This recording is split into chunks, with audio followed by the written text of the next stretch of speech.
তো ভাই ব্রাজিল ফুটবলের এটা কি হইতেছে ভাই, আমি বুঝতেছি না।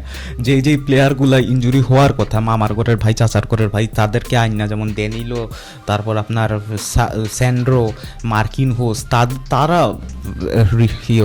ইনজুরি হচ্ছে না, ইনজুরি হচ্ছে কারা, যারা important player, Wesley, Eder Militao, Rodrigo, এস্তাভাও।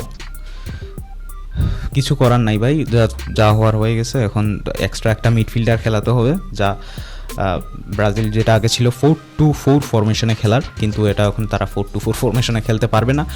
আর আগেও পারতো না, এত গরম ইউএসের মধ্যে, এত গরম ওয়েদার নিয়ে, আর আপনি এত ভালো ভালো টিমের সাথে আপনি যাবেন মাত্র 2টা মিডফিল্ডার নিয়ে, which is not a good option for Carlo Ancelotti. But আমার কাছে এখন মনে হয় যে টিমটা এখন মোর ব্যালেন্সড, বাট 3টা মিডফিল্ডার নিয়ে গেছে আর কি, এখন আর কি করার।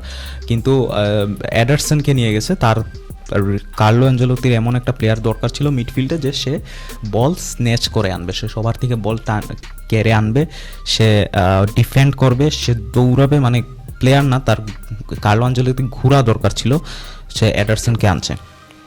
আমার কথা ছিল মিডফিল্ডেই যদি আনার কথা ছিল।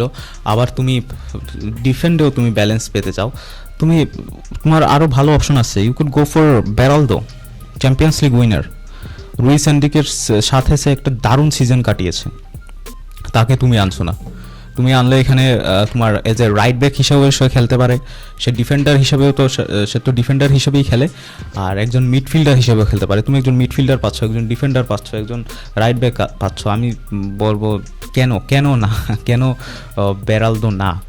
তো যাই হোক, কার্লো দাদু, সবাই তোমার জাদুর অপেক্ষায়, তুমি যাই করো, এখানে ছয়টা স্টার আসবে, দ্যাটস ইট। আমরা আর কিছু বুঝি না।